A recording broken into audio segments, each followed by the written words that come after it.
one knows this story the way I know it, because I know the fact.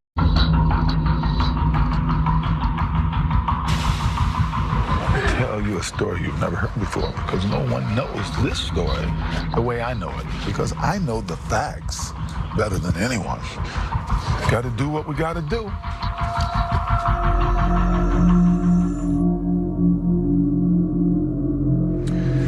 I'm going to tell you a story you've never heard before, because no one knows this story the way I know it. It takes place the night of June 12, 1994, and it concerns the murders of my ex-wife, Nicole Brown Simpson, and her young friend, Ronald Goldman.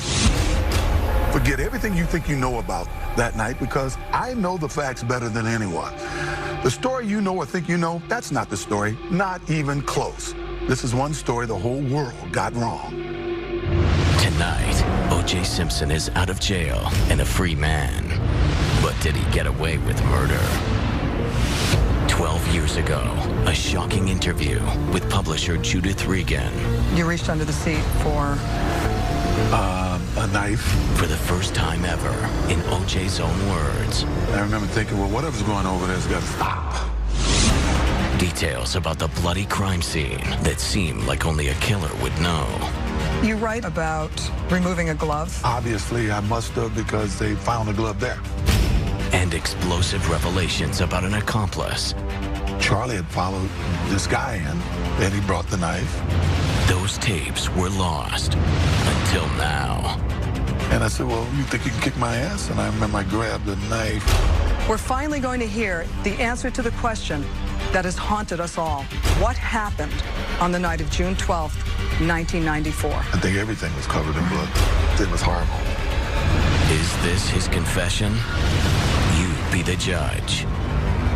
Good evening and welcome. I'm Soledad O'Brien, and tonight, for the first time ever, you will hear O.J. Simpson put himself at the scene of the murders and tell you, in his own words, what he says might have happened that awful night. I remember I grabbed the knife. I'm standing there, and there's all kind of blood and stuff around.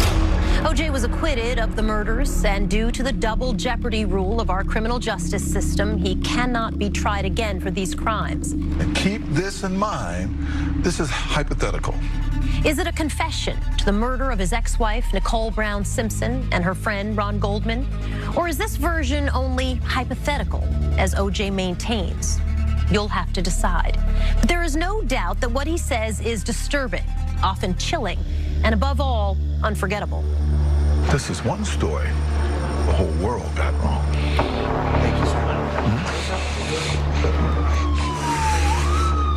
The Los Angeles Police Department sought and obtained a warrant for the arrest of O.J. Simpson for the murders of Nicole Brown Simpson and Ronald Lyle Goldman. It was a horrific crime that stunned the nation. In 1994, Nicole Brown Simpson, the beautiful ex-wife of a handsome and charismatic American sports hero, was found nearly decapitated on her front steps in LA's exclusive Brentwood neighborhood. Her friend, Ron Goldman, lay nearby after bleeding to death from stab wounds. From the beginning, there was only one suspect in the murders. O.J. Simpson, NFL record-breaking legend, considered by many to be one of the greatest running backs of all time. The trial became a national soap opera that delved into uncomfortable questions of celebrity, domestic violence, and most of all, race. Even though the prosecution offered overwhelming evidence to try to place O.J. at the scene of the crime, he was acquitted. We, the jury, in the above entitled action, find the defendant, Orenthal James Simpson, not guilty of the crime of murder.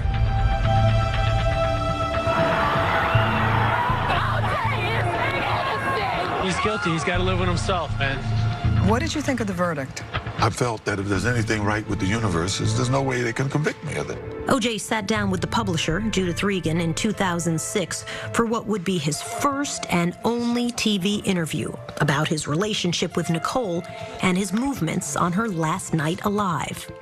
Regan and Simpson agreed that he would write a book about the killings that she believed would be a bestseller. It was called If I Did It. What do you think people are going to think of this book? Some people say maybe it's blood money. Well, guess what? Every book that was written about this case was blood money. After the victims' families protested that O.J. should not be allowed to profit from the murders, the book's publication was suspended, and this interview with Simpson never broadcast.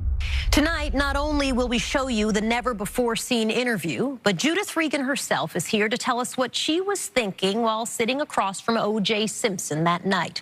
We'll also be joined by one of Nicole's closest friends, Eve Shakti Chen, and Christopher Darden, famed prosecutor of the criminal trial, as well as a panel of experts who can help evaluate what we are hearing from a man who many Americans believe committed these gruesome murders and who walks free today. But before we listen to O.J. talk about the night of the murders, we first need to hear about the relationship between O.J. and Nicole. Let's go back to the beginning.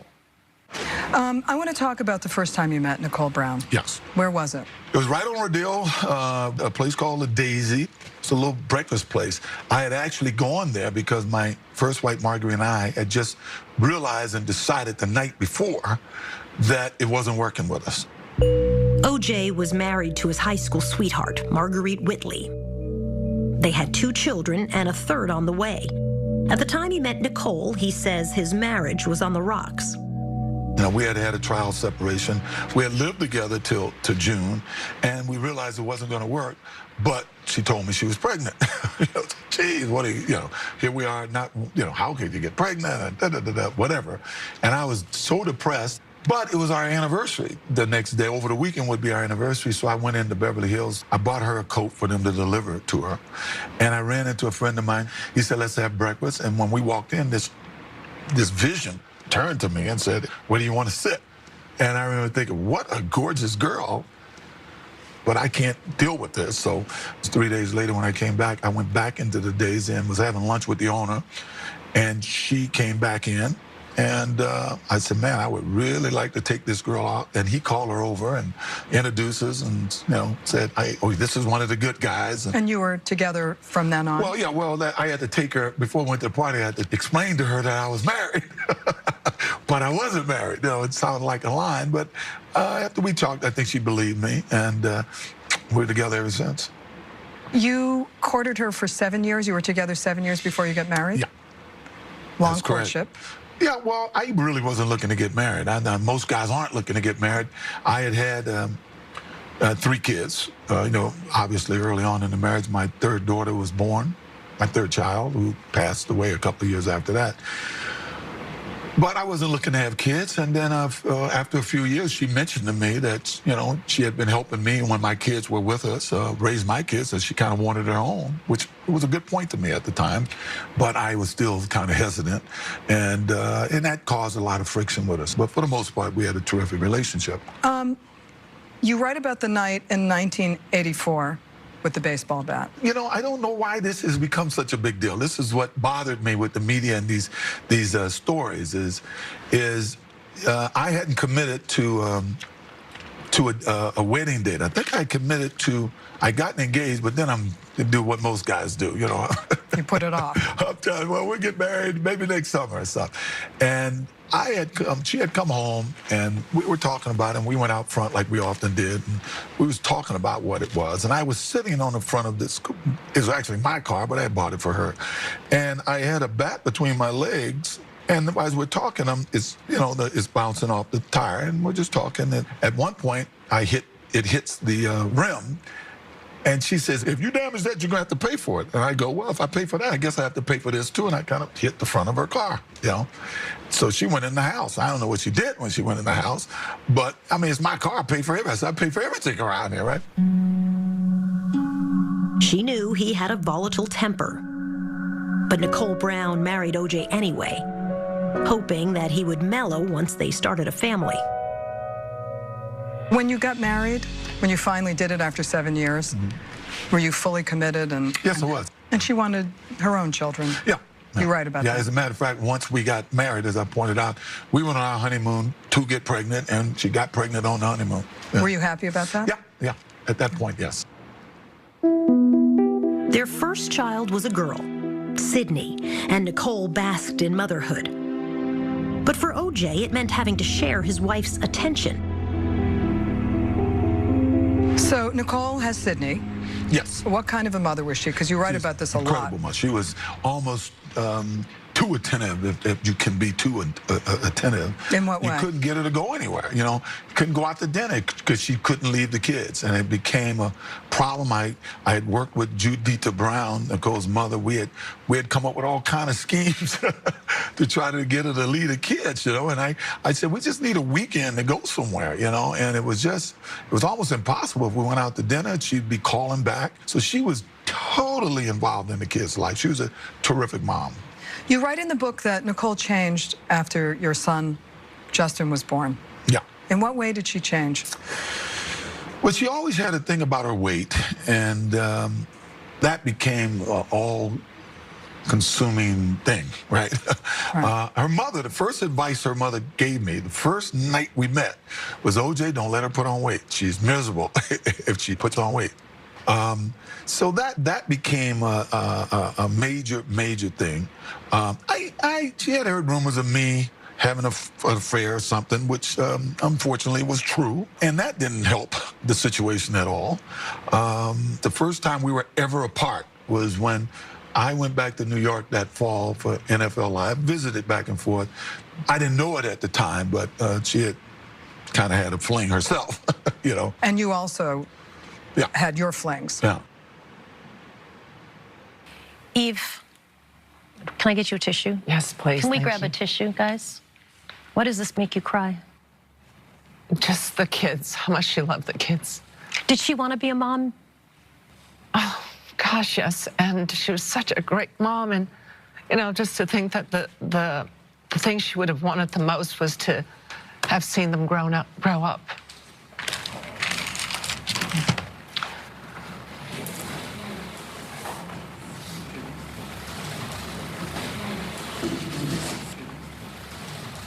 Nicole was an amazing mom, and I think I'm emotional because she would have loved to have watched her kids grow up more than anything else in the world.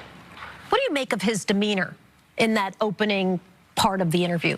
I think he's being manipulative, and he's trying to create a story where he's okay in chasing after this 18-year-old. So, oh yeah, it was just the night before when Marguerite and I decided to split up. I doubt that's true, but he's constructed that in his own mind to justify the fact that he's about to pursue an 18-year-old girl, and he's still a married man, and his wife is pregnant. It's hard. It's hard to think that this wonderful kid could end up in a grasp of, you know, someone who just literally swept her away from us. Rita Smith joins us. She was the former executive director of the National Coalition Against Domestic Violence for more than 20 years. With your experience around domestic violence, what are the things that you saw in that interview that stuck out to you? Well, I think the thing that has always been clear to me about this particular tragedy is that while Simpson was a very skilled, very talented football player, he was nobody special when it came to being a batter. He was like every other batter I've ever heard about. He doesn't say it, but the bat actually was used to bash in the windshield. And by some reports, Nicole was in the car when he was bashing in the windshield. Subtle and not so subtle forms of violence are used to continue to keep control over their victim. So him just bouncing the bat off the tire initially was a subtle message. I am in charge. I will determine the framework for this relationship. I will decide what happens when it happens. You will not, or you will die. Chris, what are your first thoughts? For him to just so cavalierly say these things as if it's nothing. I don't know why anybody's upset about this. Why is this a big deal? You know, she was almost too attentive to the kids. How can your wife be too attentive to your children? And when I read about the baseball bat incident, and we talked to the officer that responded, you know, that's when I knew. That's when I knew we had the right guy. Why? Why did you know at that moment? Because he terrorized her. He sent her a very clear message. He has given her a preview the rest of her life, or perhaps even the end of it. It was never going to be easy marrying one of the most famous and sought-after men in America. Nicole wanted O.J. to regard her as an equal. By New Year's Eve, 1989, they had been married for 4 years. To the world, they were a glamorous couple living a charmed life. Jim, if the Bills were happy with the first half, they certainly didn't show it. He was a celebrated sports commentator for the NFL on NBC.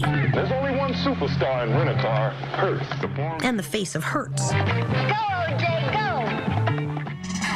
And there was his blossoming career as an actor in movies and on television. But behind closed doors, the Simpsons' marriage was tumultuous. Talk us through what happened on New Year's Eve, 1989.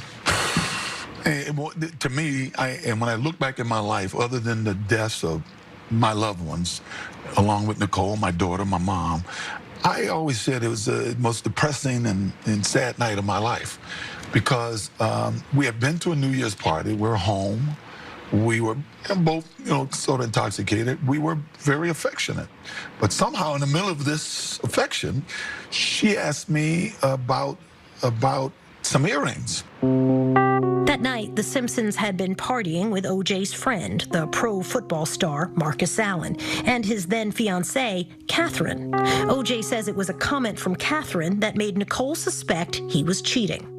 Turned out she had misunderstood Marcus Allen's fiancée, Catherine, that maybe I had bought Nicole some diamond earrings, but since she didn't get them, I obviously bought diamond earrings from someone else. Now, I didn't know this until after that night, because other than being very pushing me off her and going out the room and yelling and screaming, she wouldn't say what it was about, except something about the earrings. And I locked her out of the room, and somehow she finds a key and come back in the room.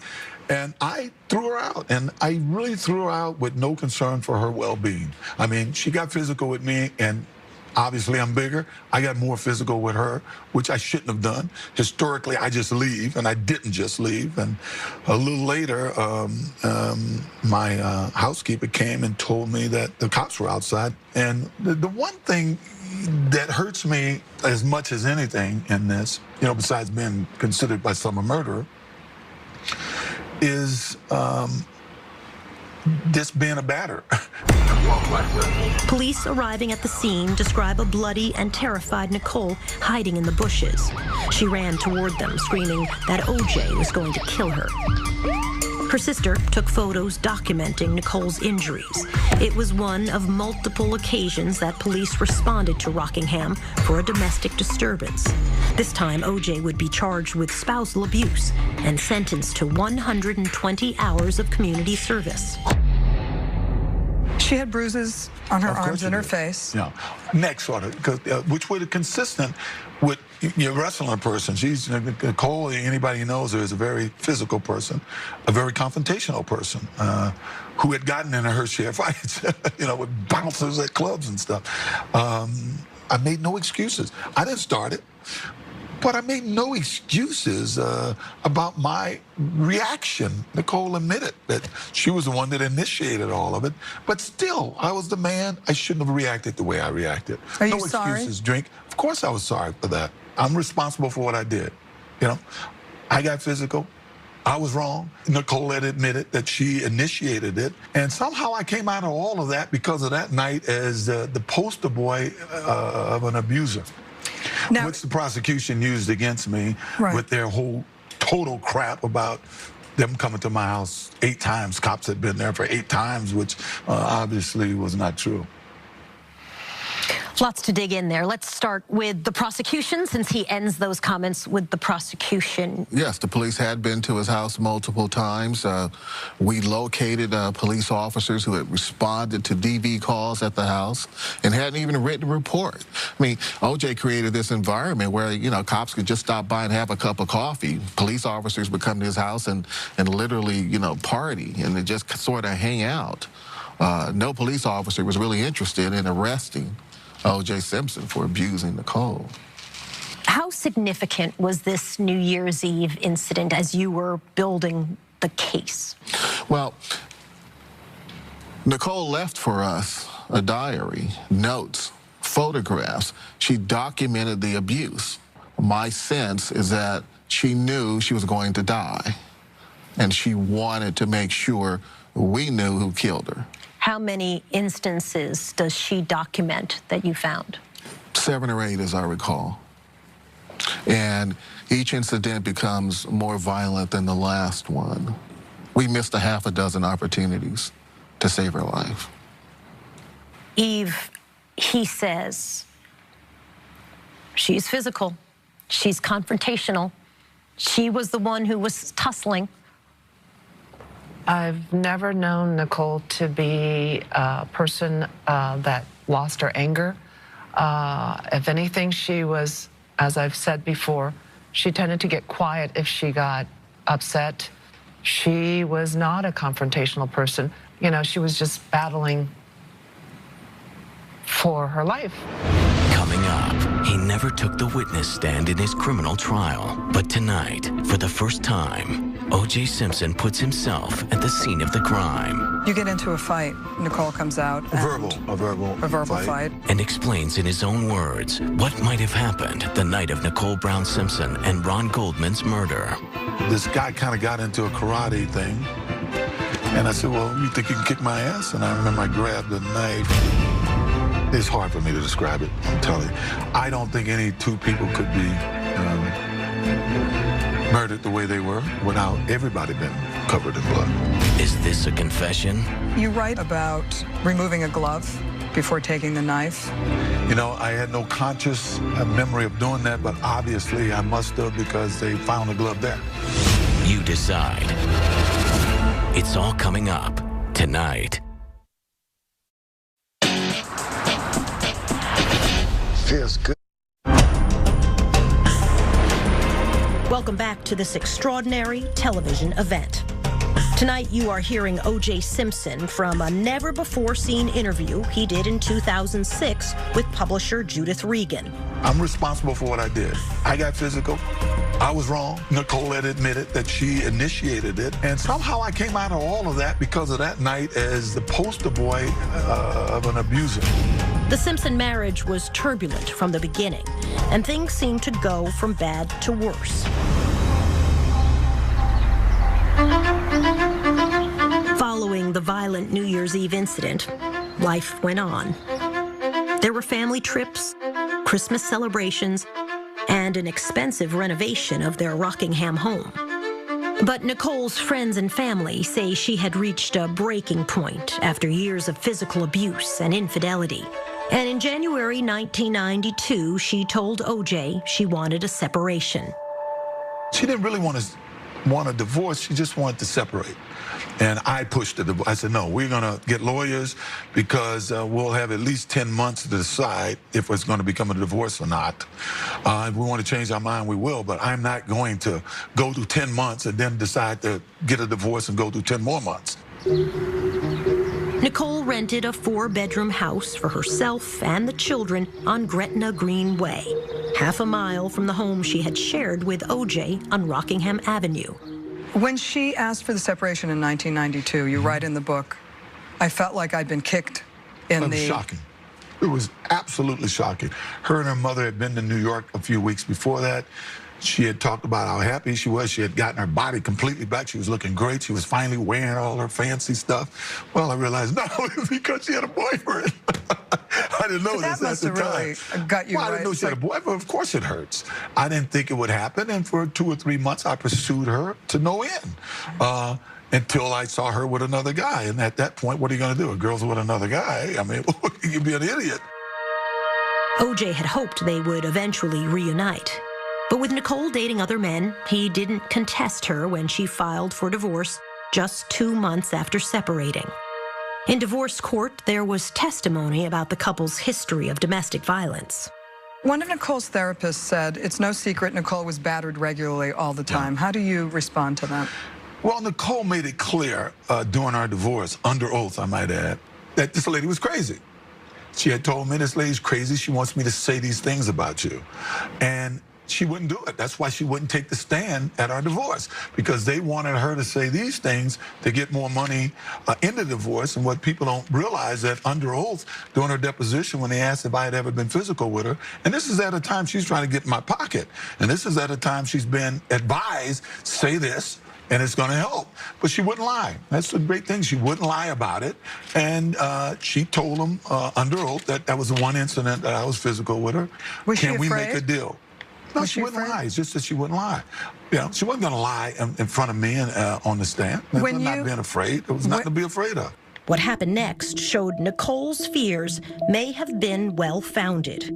Even as the couple waited for their divorce to be finalized, Nicole's close friends say O.J. began stalking her. One incident occurred while she was on a date with Keith Zlomswich, the owner of Mezzaluna, a popular local restaurant. You write in the book about Keith and that night. Tell me that scene and what happened. A lot of this I didn't find out until after, right? From her closest friends, after my trial even, because I didn't see these people, right? We had once in a while seen each other. She'd come by the house, and so it wasn't like we didn't have relations in the early part of our separation. So I had run into her, which they tried to say was stalking, because her and some friends were at an opening of a restaurant. I was there with like 16 people, so I'm if I'm stalking you with my crew. You know, we were all there too, you know. And I saw her, and I went over and spoke to her and her group.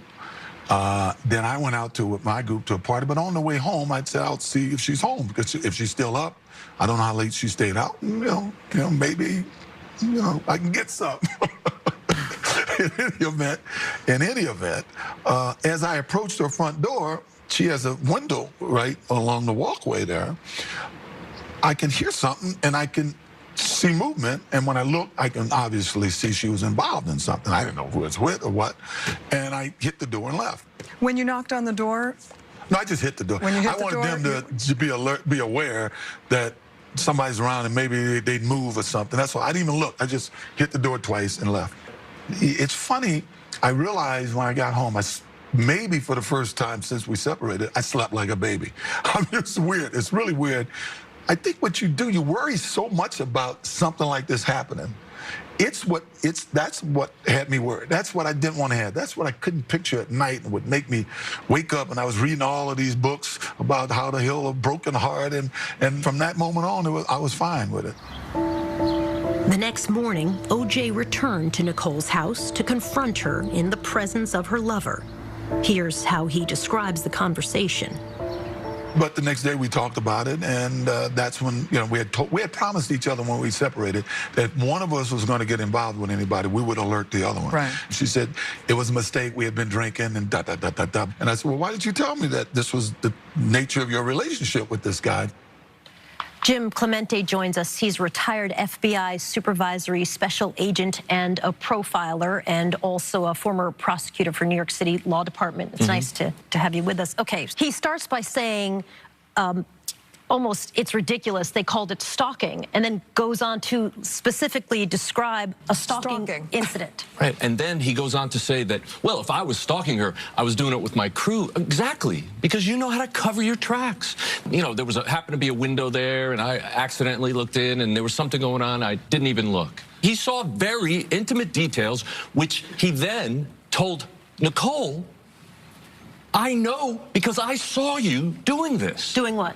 Having sex, engaged in a sexual act. Judith, there's a moment where he says, I hit the door, and you say, you knocked on the door, and he said, I hit the door. And I was curious, I felt like you almost gave him an out to say knocked. I feel that he hangs himself on every word. I didn't have to do anything. I just had to sit there, ask him a question, not appear to be judgmental, and the way he describes it gives it away. Were you worried, Judith, that if you push back, he might just get up and go? Oh, he wanted to go. He wanted to go, and he would have left, and he would not have opened up. And he started actually showing his true colors. Have you seen the interview? I haven't seen the interview, ever. No one has seen this interview before. Obviously, O.J. Simpson had nothing to do with this project. He was not part of it, editorially not part of it, was not paid to be part of it in any way, shape, or form. I'm curious what you think his reaction will be when he sees this interview that he did with you, Judith, back in 2006. He's gonna hate it. He's gonna hate it. He's gonna hate it. Nicole was actively dating, and so was OJ. He had women coming and going, including the day after catching Nicole with someone else. The next day is, I call a friend of mine, a Hawaiian girl that I had met from the past and who I'd run into, and she said, I heard you and your wife were apart. And I said, well, sort of. And I said, well, I'll call you. And I called her. I was going to get some, right? Finally, after this, in any event, she came over, and we were upstairs, and there was somebody at my housekeeper say, Marcus, Catherine, they're at the door. They had been trying to fix me up with this one model, and she was out of town, but they had brought her best friend over to talk to me. And when I walked downstairs, it was Paula Barbieri. Paula was shocked when the girl came down. The girl, she said, was beautiful. But her and I just hit it off. I mean, we just hit it off, and we spoke on the phone because she traveled a lot for a month. And about a month later, we really became involved. And Paula Barbieri would become OJ's on and off girlfriend for the next 2.5 years, staying with him throughout the murder trial. But he says that even as he got serious with Paula, he never stopped talking to Nicole. What happened during that time? You start dating Paula, and you write about Nicole's reaction to your dating Paula. It's funny because she was dating various people, and she would call me and talk to me about it. And, you know, it started to reach a point where it became irritating. It became a problem because one minute she'd call me and I'd give her advice, and then she'll call out of the blue because of something real stupid and give me a hard time, right? So I had made up my mind that I really didn't want her to call me unless it had to do with the kids. And it was kind of irritating to Paula also. To have Nicole. Why are you talking to your ex-wife about our relationships, Paula? You used to say, why are you talking to her about her boyfriends? She even got pregnant during that period of time and called me, not to ask what to do, but I think she just needed somebody to talk to. Did you feel at that time that you still had love for her, affection for her? Of course I still had love. See, I had been with her at that time for, what, 14, 15 years. I felt she was the love of my life. Even though we were splitting, she was the love of my life. And I never even really thought it was over. Even after we split the last time, I knew her and I would always have this in our lives that we would cross. You know, it was the nature of our relationship. You said that she got pregnant. Was she pregnant by you at the time? No, whoever she was dating. I don't want to say the guy's name because I don't know for sure. But did that upset you? No. I even wondered why she called and told me. You know? Now, you write... There's something I didn't need to know. At that time, Paul and I had sort of figuratively written off into the sunset. OJ says to appease Paula and focus exclusively on their new relationship, he cut off all contact with Nicole. I was living in New York half the year, and I happened to be in L.A., and the phone rang, and I picked it up, and it was her, and I had successfully avoided her for a month and a half, 2 months, right? And she says, hi, and hey, how you doing, and why are you avoiding me? I said, look, it's not that I'm avoiding you, I just don't want to hear the stuff. And she said she needed to speak to me, and I finally said, okay, speak. No, I need to talk to you to speak to you, and I said, you know, look, let me call you back. I got to take this other call, which was no call. I went back to sleep. Shortly after that, my kids ran into the house and ran in and gave me a hug and gave me a letter as well as tapes of our wedding, and ran out to their playground that I had built for them in the front. And when I went out to be with the kids, she was there. So I figured I can't keep avoiding her. Right? So I went over and said, okay, what do you want to do? Well, let's take a walk. So 2, 3 steps. She said, I want to come home. You know, I missed you. I love you. And I was like, how could you love me? You haven't seen me. We've barely seen each other in the last 8, 9 months. And what do you mean you love me? She said, well, I never told you I didn't love you. I said, yeah, but you said you weren't in love with me. I'm sure a lot of guys have heard this, right? And it made no sense, but I kind of let her know that I wasn't interested in getting back together. But I did think we should spend time together with the kids, you know, which I would do when Paula was out of town, right? OJ claimed it was for the kids that he and Nicole began to spend more time together. But sometimes just the two of them went out alone. He recalls one evening that would change everything. She was alone, and she looked lonely, and I said, let's go have a bite to eat. I was telling her about Marcus Allen's fiance, Catherine, who was getting married. I was hosting their wedding at my house, and Nicole was crying, and then it got to the point, I said, well, it can't be that sad, right? And she said that Marcus was not my friend. And I didn't quite understand what she was saying. Then it kind of dawned on me. I said, did something happen with you and Marcus? And she says, yes. And I said, check. Can I have a check, please? When I asked her, why did you tell me this? She said, well, he keeps calling. He won't leave me alone. And I said, well, threaten to tell Catherine. Threaten to tell Catherine. How did you feel about Marcus Allen? This is your friend. Well, Marcus came over when he came back in town and apologized. My lawyers were very upset with me that I hadn't told them that, because they said these guys are trying to paint you as a jealous, crazed guy. And did this really happen? I said, yeah, it happened. You know, everybody knew it happened. Nicole's best friends knew it happened. To this day, Marcus Allen denies that he ever slept with Nicole, but O.J. insists that he did. How did that make you feel? That night ended, well, hey, I wasn't married to her. I thought it was wrong because she had always been, really, honestly, she had always been the moral compass of our group of friends. I was a little baffled. And that night, actually, after I dropped her off, something really kind of happened that night that started my downfall as I think about it, but I prefer not to talk about it here. What happened? Right now. I really don't want to talk about it here. I really don't. Okay. No. What happened, O.J. claims, is that he and Nicole slept together, which he wrote in the book was like an addict having a relapse. The couple, now divorced, agreed to continue living apart, but try to reconcile. For the next few months, sometimes he spent the night at her place, sometimes she at his. But the calm didn't last. 911 emergency. Can you get someone over here now to 325 Gretna Green? He's back. Okay, what does he look like? He's O.J. Simpson. Wait a minute, we're sending the police. What is he doing? Is he threatening you? I'm going nuts. O.J. had heard a rumor that sent him into a jealous rage. That Nicole had been hosting parties where there were drugs and group sex. If she was being influenced by drugs or anything, maybe she might have been making the wrong decision. I just know I didn't want any of these people around my kids. Okay, has he threatened you in any way, or is he just harassing you? You're going to hear him in a minute. He's about to go in. Okay, just stay on the line. I don't want to stay on the line. He's going to beat the Wait a minute, wait. Just stay on the line so we can know what's going on until the police get there, okay? Okay, Nicole? Uh-huh.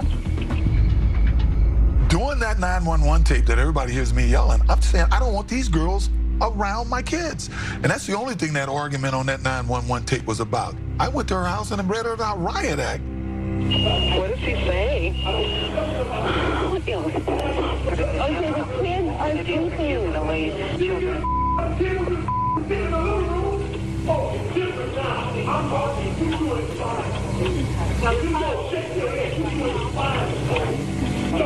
Just stay on the line, okay? I did what any father and would do. And yet, you know, if people listen to that tape and made me this horrible person. Whenever they hear that 911 tape, can you believe he's yelling at her about this?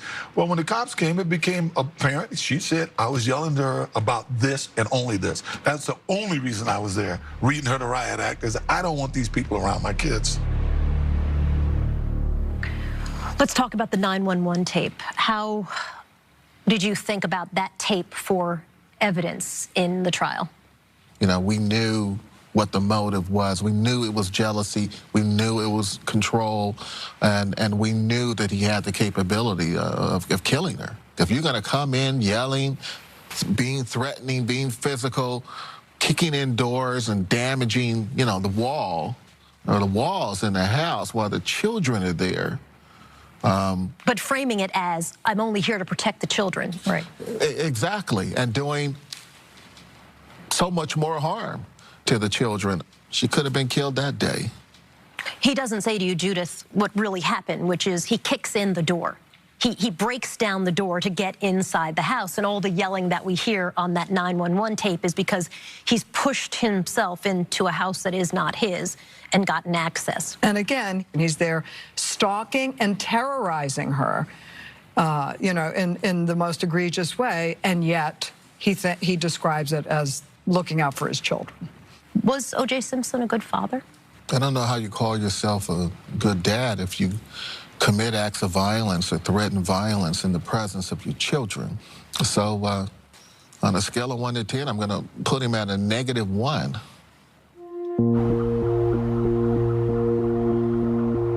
For the next 7 months, the couple resumed their relationship, walking the red carpet at a movie premiere, showing up at an NFL game, and going on family vacation with Bruce and Kris Jenner. But Nicole was exhausted. She told her close friends that she was finally done with O.J., but he wasn't done with her. Up next, O.J. describes what might have happened the night Nicole Brown Simpson and Ron Goldman were brutally murdered. And Nicole was nuts that week. I mean, it's just craziness. It's a story he hasn't told before. I don't think any two people could be murdered the way they were without everybody being covered in blood. I think he's confessed to murder. And one you will never forget. It was absolutely horrible. The only thing that can fix our lives is our dream.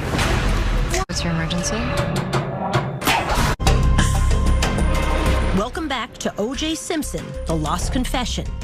Let's listen as O.J. Simpson describes what he did on the night his ex-wife, Nicole Brown Simpson, and her friend Ronald Goldman were savagely murdered. Nicole, now 35 years old, made a decision that the unhealthy cycle between her and O.J. had to stop. On May 22nd, 3 weeks before her murder, Nicole returned an expensive birthday gift that O.J. had given her, telling friends, "I broke up with him. I finally feel free. I told him I can't be bought." On June 10th, she went property hunting in Malibu, hoping to put some distance between herself and the man who wouldn't let her go. 2 days later, she would be dead. You are about to hear O.J. Simpson talk about what he did on the day his ex-wife was murdered. Let's talk about the day of June 12th, 1994. Yeah. Tell me about getting ready for your daughter's recital. Just take me through the day. It was a long week. I had been to 3 or 4 cities that week. I was totally exhausted. My friends in New York tried to get me to stay in New York that Friday, play golf Saturday, and then go straight to Chicago where I had to be Monday morning.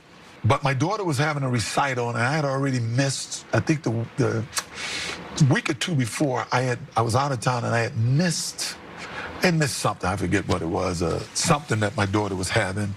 So I couldn't miss this. So I said, I got to be there for the recital. And I flew into town, and I just wanted to go there, see my daughter, and leave. And I talked to Nicole briefly that day. She had called and asked if I could get there early and hold seats. And I said, I don't think so, which she did. And when we got to the recital, she had actually held me a seat with her and the 2 kids, right? There was something that you write in the book about what Nicole was wearing. Yeah, you know, it was almost like she was trying to be a teenager again. You know, dating all these much younger guys, wearing the shortest, tightest thing she was wearing. And sometimes you think something is inappropriate, but you don't say anything. What am I to say? Tell her what to do, you know? So you're at the recital. Yeah, I was just exhausted, but everything was cool. And during one of the breaks, Dr. Fisherman pulled me aside, and Cora Fisherman is Nicole's best friend. His daughter's my daughter's best friend to this day. And Dr. Fisherman said, man, Juice, you won't believe what's going on. These girls, he is telling me that they had fights, and Nicole was nuts that week, right? I mean, it was like, what are these girls doing? I mean, it's just craziness, what they were saying. And I said, man, get away from them. I tell you, these girls, whatever's going on is bad, you know? And this comes right after a week previous to this. Her best friend, Cora, had come to my house in tears begging me to do something to get Nicole away from the people she was hanging around. Somehow the prosecution didn't want that in the case, right? I don't know. I was upset. It upset me. The Brown family, Nicole's parents and sisters, were also at the recital, and there were plans for a family dinner afterwards at Mezzaluna, that local Italian restaurant. They recall O.J. asking to come along, but Nicole said no. What kind of frame of mind are you in when you leave tired. the recital? I am tired. Irritable? I don't want to sleep. I'm irritable. When you get tired, you get irritable. And you write about chipping golf balls into the neighbor's yard. You write, usually when I pick up golf balls, the world disappears, but this time I couldn't get her out of my head. Yeah, I'm thinking about my kids and what Dr. Fishman mentioned to me. What comes next is O.J.'s hypothetical account of what he says happened on the night of the murders. So, Judith, how did you shape this conversation around the hypothetical? Why hypothetical? He felt that if he could claim that it was hypothetical at this point, he would have deniability with the children. That was what he said. But from my point of view, who would possibly do this, even as a hypothetical, unless they had committed the murders? O.J. Simpson never took the stand at his criminal trial and has never given an interview about his actions on the night of the murders. That is, until now. Listen closely for the next 6 uninterrupted minutes. O.J. puts himself hypothetically at the scene of the crime.